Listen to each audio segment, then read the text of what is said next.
السلام علیکم، میں محمد علی خان۔ آج میں ایک بہت اہم موضوع پہ بات کروں گا کہ اسرائیل کے اندر ابھی پچھلے دنوں ایک دو دن پہلے نیتن یاہو ایک بجٹ نہیں پاس کروا سکے۔ وہ بجٹ ایک مہینے سے چل رہا تھا لیکن وہ اس کو اسمبلی کے اندر پارلیمنٹ کے اندر پاس نہیں کروا سکے، جس کی وجہ سے ان کی حکومت آٹومیٹکلی ختم کر دی گئی۔ یہ اسرائیل کی گورنمنٹ کا اصول ہے کہ کوئی بجٹ پاس نہ کروا سکے تو اس کی حکومت ختم ہو جاتی ہے، اور یہ 2 سال میں چوتھا الیکشن ہوگا۔ اب الیکشن مارچ میں منعقد ہوئے ہیں، تو اس کے اوپر تفصیلی بات کرتے ہیں۔ اس کے ساتھ ساتھ میں آپ کو بتاتا چلوں کہ جو اگلا وزیر اعظم کا امیدوار ہے وہ ایک کٹھر یہودی ہے، ایک مذہبی کٹھر یہودی، یعنی اسرائیل کے جو مذہب ہے یہودیت کا، اس کا ایک کٹھر یہودی ہے۔ تو وہ اپنے مذہب کے اوپر کوئی کمپرومائز نہیں کرتا، اور اس باری وہی جیتے گا۔ اس کی ویلڈ وجہ یہ ہے کہ وہ نیتن یاہو کی پارٹی سے ہی علیحدہ ہو کر اس نے ایک پارٹی بنائی، اور نیتن یاہو اسی کی وجہ سے وزیر اعظم بنتا تھا، کیونکہ وہ ایک مذہبی بندہ تھا اور وہ مذہب کی وجہ سے ووٹ بینک لے جاتا تھا۔ تو اب اس نے کچھ وجوہات کی وجہ سے نیتن یاہو سے علیحدگی کر کے اپنی پارٹی بنائی ہے، وائٹ اینڈ بلو۔ اور یہی وہ وقت ہے جس کے لیے اسرائیل 40-50 سال سے تھرڈ ٹیمپل بنانے کی کوشش کر رہا ہے۔ اسحاق نون اسرائیل کا ایک بہت بڑا مربی ہے، جس نے یہ بات اپنی واضح کی ہے پارلیمنٹ کے اندر، اور پارلیمنٹ کے اندر اسرائیل کے 6 منسٹرز نے یہ بات واضح کی ہے کہ ہمارے مسیحا سے ملاقات ہو گئی ہے۔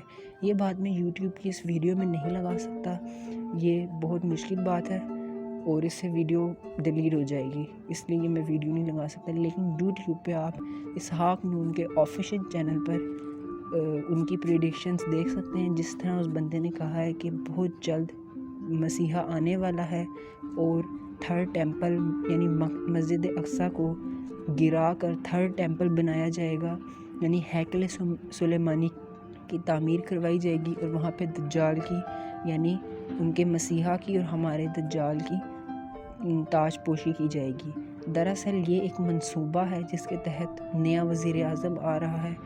جس طرح نیتن یاہو سے ان کی اسٹیبلشمنٹ نے اور ان کے مربیوں نے یہ کام لیا کہ فلسطین کو دنیا سے ہی مٹا دیا اور اس کے اوپر مکمل قبضہ کر لیا، تو نیتن یاہو کی کوششوں کو اختتامی مراحل کے اندر لے جانے کے لیے یہ ایک نیا وزیر اعظم آ رہا ہے۔ تو اس منصوبے کو ختم کرنے کے لیے لایا جا رہا ہے، یعنی مسجد اقصی کو شہید کر اس کے اوپر ہیکل سلیمانی تھرڈ ٹیمپل کی بنیاد رکھی جائے گی، جہاں پر ان کا مسیحا یعنی ہمارا دجال مسیح اکبر تشریف لے کر آئے گا، اور دنیا کے اندر نیو ورلڈ آرڈر قائم کیا جائے گا۔ اب یہاں پر ایک بات سمجھنا بہت زیادہ ضروری ہے کہ نیو ورلڈ آرڈر کیا چیز ہے۔ نیو ورلڈ آرڈر دراصل میں جیو ورلڈ آرڈر ہے، یعنی یہودیوں کا قانون، ون مین آرمی، ایک بندے کی حکومت پوری دنیا کے اندر۔ وہ پوری دنیا کے اندر جو ایک بندے کی حکومت ہوگی، وہ ظاہری سی بات ہے یہودیوں کے مطابق یہودی کی ہوگی، اور وہ یہودی دجال ہوگا اور ان کا مسیحا ہوگا وہ۔ اور نون اسحاق جو ان کا بہت بڑا مربی ہے، مثال کے طور پر جیسے یہاں طارق جمیل ہے، اسے ہر بندہ سنتا ہے، مولانا طارق جمیل کو ہر بندہ سنتا ہے، اسی طرح اسحاق نون ان کا مربی، مولوی، پنڈت جو بھی کہہ لو، ان کا وہ ہے۔ اور اس نے یہ بات کہی ہے کہ دنیا کے اندر یہودیوں کی حکومت آنے والی ہے، میرے مسیحا سے ملاقات ہو گئی ہے، وہ جلد اس دنیا میں آ رہا ہے، اب ہمیں ہیکل سلیمانی بنانا ہے۔ یہ اسی کے الفاظ ہیں، اور یہودی اپنی کھوئی حکومت دوبارہ حاصل کریں گے، اور یہ تو حدیثوں سے بھی بات ثابت ہے کہ ایک دفعہ انہیں حکومت ملے گی، پھر حضرت عیسیٰ آئیں گے، مہدی آئیں گے، اور جنگ ہوگی۔ اس طرح یہ سارے معاملات جن کا آغاز اب ہو چکا ہے۔ اسرائیل کے اندر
مقبوضہ مغربی کنارے میں جاری اسرائیل آبادکاری کی تعمیر کی حمایت کرتا ہے۔ نتن یاہو نے حالیہ ہی پریس کانفرنس میں کہا ہے کہ ہم انتخابات کے خلاف ہیں اور بلیو اینڈ وائٹ جو ان کی مخالف پارٹی ہے ان کا یہ انتخابات کا فیصلہ غلط ہے، لیکن اگر انتخابات زبردستی کیے جاتے ہیں تو میں آپ سے وعدہ کرتا ہوں کہ میں جیت جاؤں گا۔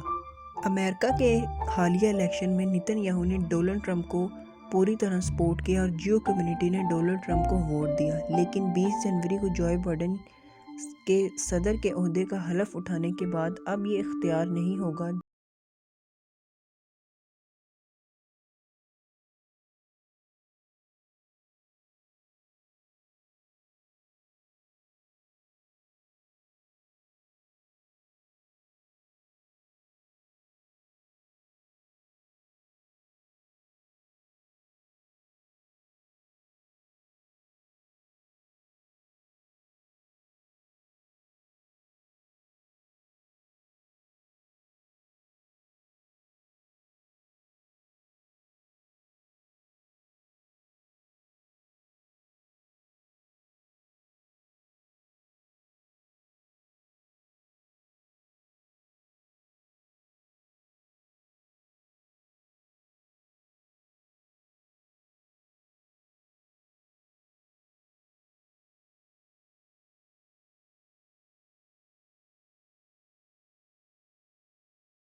رہیں گے اور ان کے بغیر کوئی حکومت نہیں بن سکتی۔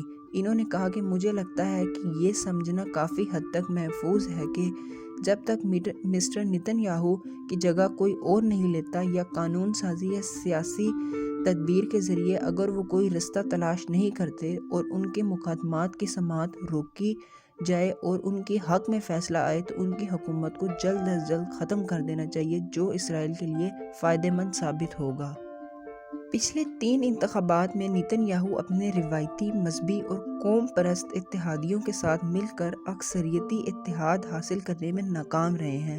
پھر بھی مسٹر نتن یاہو نے کافی حد تک بہت ساری اسرائیل کی اسٹیٹ پر اپنا قبضہ جما لیا ہے۔ حالیہ رائے شماری کے مطابق اس مسافات میں تبدیلی آ سکتی ہے جس میں متعدد حریفوں کو اس کے بغیر ہی پارٹی میں اکثریت حاصل ہو سکتی ہے۔